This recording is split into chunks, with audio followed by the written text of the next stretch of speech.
السلام علیکم ناظرین، میرا نام مظفر خالد ہے اور آپ یونٹی نیوز دیکھ رہے ہیں. ہمارے ساتھ اس وقت اینکر پرسن ہرمیت سنگھ صاحب موجود ہیں. ان سے پوچھتے ہیں عمران خان کے حوالے سے کہ کل ان کی سائفر کیس کے اندر ان کی 10 سال قید سنائی گئی، سزا سنائی گئی، اور آج جو ہے توشہ خانہ کیس میں 14 سال ان کو جو ہے وہ سزا سنائی گئی ہے. عمران خان کا مستقبل آپ کیا دیکھتے ہیں؟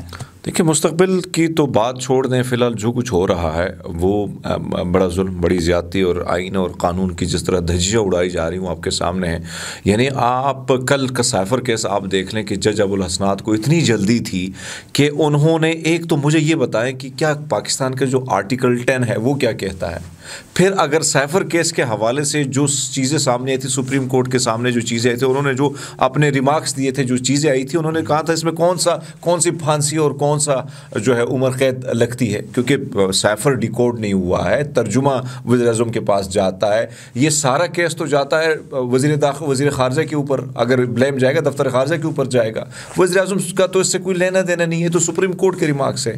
لیکن چلو مان لیتے ہیں کہ چلو انہوں نے سائفر کیس میں عمران خان نے بڑی زیادتی کی. مسئلہ یہ اس وقت انٹرنیشنل میڈیا اس کو کوٹ کر رہا ہے کہ عمران خان کو سزا اس لیے دی گئی ہے کہ قومی سلامتی جو خود مختاری ہے ریاست کی، اس کے حوالے سے انہوں نے پبلک کی وہ ساری چیز، وہ پیغام جو دھمکی آمیز پیغام آیا تھا. اور انٹرسیپٹ کی رپورٹ کیوں ہم بھول جاتے ہیں؟ بہت سارے صحافیوں کو میں سن رہا ہوں جو جان بوجھ کر چیزوں کو الجھانے کی کوشش کرتے ہیں، کیونکہ ظاہری بات ہے ہر ایک بندے کی کچھ چیزوں کو الجھانے کی خواہش رکھتے ہیں وہ لوگ. انٹرسیپٹ کی جو رپورٹ آئی ہے اس کے سامنے ساری چیزیں کلیئر ہیں. پہلے اس کیس کو تو کہا گیا تھا کہ ڈرامہ ہے، ڈھکوسلا ہے. اسٹیبلشمنٹ کے لوگوں نے کہا، آپ کے مریم نواز نے کہا، بلاول بھٹو نے کہا، مولانا صاحب نے کہا، کوئی جگہ سب کے لیے تو پہلے یہ ڈرامہ تھا. لیکن اب سائفر حقیقت ثابت ہو گیا. اتنی حیثیت ہو گئی ہے کہ عمران خان کو اس کے اوپر سزا ہو گئی ہے. ہاں، اس پہ سزا ہو گئی اور وہ جشن مٹھائی بھی نون لیگ والے بانٹ رہے ہیں. میں آپ سے میری گزارش ہے وہ یہ ہے، دیکھیں جناب، آپ بے شک کیس ہے اس کو کلیئر کرنے کے لیے جو ملزم ہے اس کو بھی آپ صفائی کا موقع دینا چاہیے. قانون اور قائن یہ کہتا ہے، میں نے آپ کے سامنے آرٹیکل رکھ دی ہے، آرٹیکل 10A یہی کہتا ہے. تو اس میں جو اب ایک وکیل ہے، سرکاری وکیل ہے، وہ پہلے ڈیمانڈ کرتا ہے 2 دن پہلے کہ عمران خان کو جو ہے یہ جو ملزم ہے اس کو پھانسی پر لٹکا دو. پھر 2 دن بعد اچانک یہ ہوتا ہے کہ وکلا کو اجازت نہیں ملتی ہے. وہ وکیل جو کہتا ہے کہ پھانسی پر لٹکا دو وہ عمران خان کا وکیل بن جاتا ہے. تو کیا یہ لاجک ہے؟ یہ کوئی مان لے گا اس کو؟ پھر سوال نامے کے حوالے سے 342 کا جو سوال نامہ جس پر سائن کرنے ہوتے ہیں، شاہ محمود قریشی کا سوال نامہ چھوڑ کے وہ بھاگ کے نکلے گی. کون سی جلدی تھی؟ اور میں تو بڑا حیران ہوں کہ پاکستان کا جو عدالتی نظام اتنا اچھا ہو گیا ہے کہ 12 گھنٹے یہ کام کرتے ہیں، 24 گھنٹے رات کو اندھیرے تک یہ گواہان کی جو ہے وہ گواہیاں جو ہے یہ ساری چیزیں ہوتی رہیں. لیکن آج کا جو کیس ہے، آج کیا ہوا ہے آپ کو پتہ ہے کہ جو ٹیم تھی وکلا PTI کے، وہ بیچارے کھڑے تھے باہر 9 بجے اور ان کو کہا تھا کہ آدھے گھنٹے میں آپ کو بلاتے ہیں. اور آدھے گھنٹے بعد جو ہے معاملہ اچانک آیا کہ 14 سال کی جو ہے دونوں کو سزا دی گئی. 1 ارب 57 کروڑ جو ہے وہ جرمانہ ہے. لیکن مجھے یہ بتا دیں 1 ارب 57 کروڑ کا جرمانہ. جو ایون فیلڈ کیس تھا اس کا نواز شریف صاحب کا، اس کے اندر صرف 2 کروڑ ہوئی تھی سر. وہ تو اس کیس کو اگر آپ دیکھیں اس میں زمین آسمان کا فرق ہے. پہلے تو یہ ہے کہ توشہ خانہ کا معاملہ آپ اس قسم کی سزا دینا مذاق ہی لگتا ہے مجھے. اب اس میں سزا کس کو ہونی چاہیے؟ سزا تو اس افسر کو ہونی چاہیے، وہ جو میٹرکولیٹ افسر ہے جس نے میٹرک کیا ہے. بھائی صاحب، آپ ان کو پروموشن دینے کے بجائے آپ ان کو سزا دیں کہ انہوں نے کیوں اس کی ویلیو لگائی اتنی. یعنی قیمت لگانے والا تو عمران خان نہیں تھا. ویلیویشن کس نے کی؟ FBR اور FBR کے وہ جو ڈویژن ہوتا ہے ان میں بیٹھ کے کیبنٹ ڈویژن میں ہی سارے فیصلے ہوتے ہیں. تو اس کی قیمت کا تعین کس نے کیا تھا؟ اس کو پکڑیں، اس سے پوچھیں کہ کیا عمران خان نے جو آپ نے اس کی قیمت کا تعین کیا ہے، کیا عمران خان نے وہ پیسے نہیں جمع کرائے؟ جواب تو یہی کہ عمران خان نے جمع کرائے ہیں. تو پھر کون آتا ہے؟ ہتھکڑیاں کس کو لگنی چاہیے؟ کس نے زیادتی کی ہے؟ اور کیا وہ جو مرسیڈیز بینز اور بڑی گاڑیاں جو لے کے گئے تو شاہخانہ سے، کیا صاحب ان سے بھی پوچھا جائے گا؟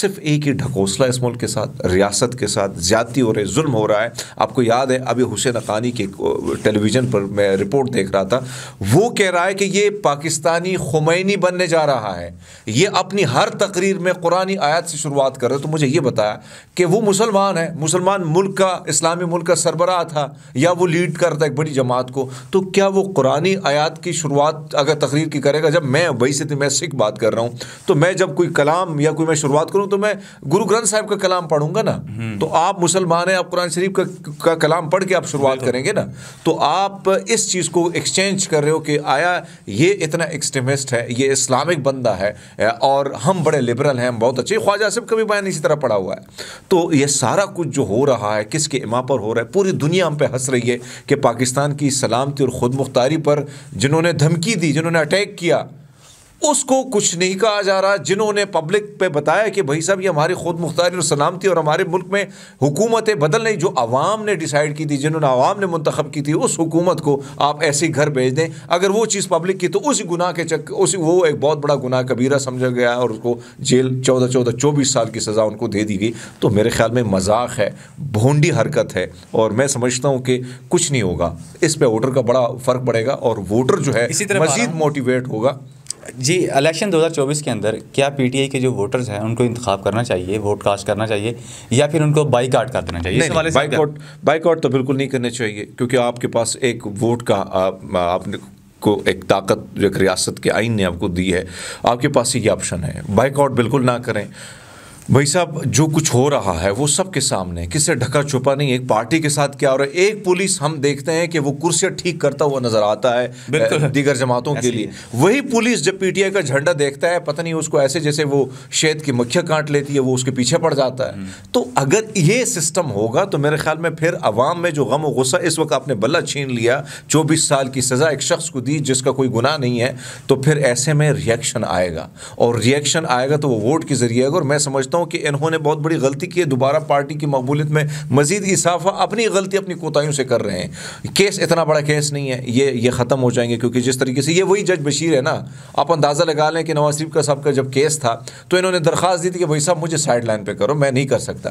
اس کیس میں بھی انہوں نے کہا کہ بھائی صاحب مجھے چھٹیاں دے دو، بہت ہو گیا۔ کتنے وزیر اعظم اس کے سامنے گئے، تو آپ اندازہ لگا لیں کہ جج بھی بے بس نظر آتے ہیں فیصلے کرتے ہوئے، جس طریقے سے وہ فیصلے کر کے بھاگنے کی کوشش کرتے ہیں، فیصلوں سے پہلے بھاگنے کی کوشش کرتے ہیں۔ تو میرے خیال میں یہ جو سب کچھ ہوا ہے، یہ معاملہ جب جائے گا دوبارہ، جب ہائی کورٹ اسلام آباد سپریم کورٹ کی طرف جائے گا تو اس میں کچھ ہے ہی نہیں ہے، یہ کلیئر ہو جائے گا، اتنا کچھ لگتا نہیں ہے۔ لیکن بہرحال آپ نے عدالتوں کا، آپ نے جو انویسٹر باہر بیٹھے ہیں، جب یہ سچویشن دیکھتے ہیں، جو باہر دنیا کے لوگ ادھر بیٹھے ہیں، آپ کے ایمبیسڈر ہیں جو یہاں سے ایک ایک چیز کوٹ کر کے اپنے ممالک بھیج رہے ہیں، جب اس قسم کی تصویر باہر دنیا میں جاتی ہے نا، وہ انتہائی تکلیف دہ۔ اس وقت آپ کی معاشی آپ کا بحران ہے، شدید قسم کا، لوگ خودکشیاں کر رہے ہیں، آپ کا سیاسی عدم استحکام ہے، لیکن آپ نے ٹھان لیے کہ بھائی صاحب جو لندن سے لایا گیا ہے، جس کو بڑا پروٹوکول ابھی وزیر اعظم کا پروٹوکول دیجیے، جس کی عوام میں مقبولیت اس وقت زیرو ہے، اس کو آپ براجمان کرنے کے لیے آپ ہر حد تک جا رہے ہیں، تو میرے خیال میں یہ ریاست کا نقصان ہوگا، یہ عوام کا نقصان ہوگا۔ اور آپ نکلیں، آپ ووٹ دیں، جس کو بھی چاہے آپ ووٹ دیں، لیکن ووٹ کا بائیکاٹ نہ کریں۔ آپ اپنا جو حق رائے ہے، جو ایک آئین نے آپ کو یہ حق دیا ہے، آپ اس کا استعمال ضرور کریں۔ آپ کی عالمی دنیا کے اوپر بھی بڑی نظر ہوتی ہے، صحافت آپ کرتے ہیں، ان کے بھی حالات واقعات جو ہیں وہ ڈسکس کر رہے ہوتے ہیں۔ اس ٹائم پوری دنیا کے اندر کیا امیج جا رہا ہے عمران خان کے حوالے سے؟ دیکھیں انٹرنیشنل، میں تو نہیں کہہ رہا ہوں، آپ دیکھیں الجزیرہ کو کوٹ کریں، دیگر بڑے بڑے B B C, C N N, ابھی میں دیکھ رہا تھا مختلف کلپس جو میرے سامنے آ رہے ہیں، وہ ایک ہی بات کر رہے ہیں کہ یہ کیا ہو رہا ہے، عمران خان کو کس چیز کی سزا دی گئی۔ ابھی سی این این یہ رپورٹ کر رہا تھا کہ جو صفائی کا موقع ہوتا ہے ایک ملزم کو دینا چاہیے، وہ نہیں دیا گیا، فیئر ٹرائل نہیں ہوا، یہ سی این این کہہ رہا ہے۔ پاکستان کے یہ میڈیا جو چینلز ہیں جس پر قطغن پابندیاں جو سارے پی ٹی وی بنے ہوئے ہیں، وہ نہیں کہہ رہے ہیں، یہ سی این این کہہ رہا ہے، بی بی سی کہہ رہا ہے۔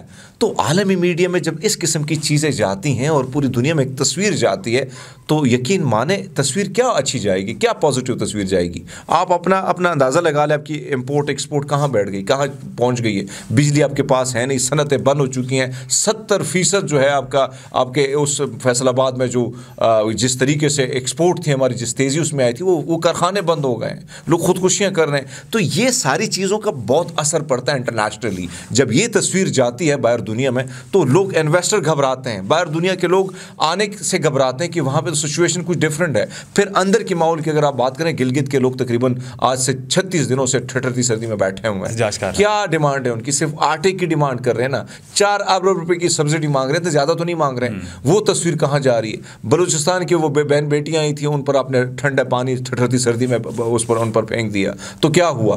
آج وہ گئے بلوچستان کا وہ جلسہ آپ نے دیکھا ہے, یہ جو جس کو یہ لانے کی کوشش ہو رہی ہے اور جس پر تمام تر انتظامیہ کھٹی ہے, تو وہ بھی اتنا جلسہ مجمع کھٹا نہیں کر جب بلوچستان میں کھٹا ہوا. تو یہ ساری سچویشن جو ہے اس گراؤنڈ ریالٹی کو دیکھیں, میرے خیال میں جب تک آپ عوام کی جو نبض ہے اس کو پکڑ کر فیصلے نہیں کریں گے تو نقصان ہوتا ہے. کوشش کریں کہ یہ معاملات جو اس وقت بڑے نقصان دہ, اب آپ جا کے سوشل میڈیا پہ دیکھیں, بھارتی چینل اٹھا کے دیکھیں, کیا کیا نہیں بولا جا رہا پاکستان کے بارے میں. تو میرے خیال میں غیر یقینی سی صورتحال ہے, تکلیف ہے, ہر پاکستانی کے دل میں تکلیف ہے کہ اس ملک میں ہو کیا رہا ہے. کیوں سویلین ہی جائیں گے جیل؟ سویلین کو ہی ہتھ کڑی لگے گی کیا؟ جنہوں نے آئین توڑا, ملک کا بیڑا غرق کر دیا, وہ بس یہاں بیٹھ کے اور عائشی کر کے باہر دنیا چلے جائیں گے؟ تو کیا قانون اور یہ ملک کا جو آئین ہے یہ صرف اور صرف سویلین کے لیے بنا ہوا ہے؟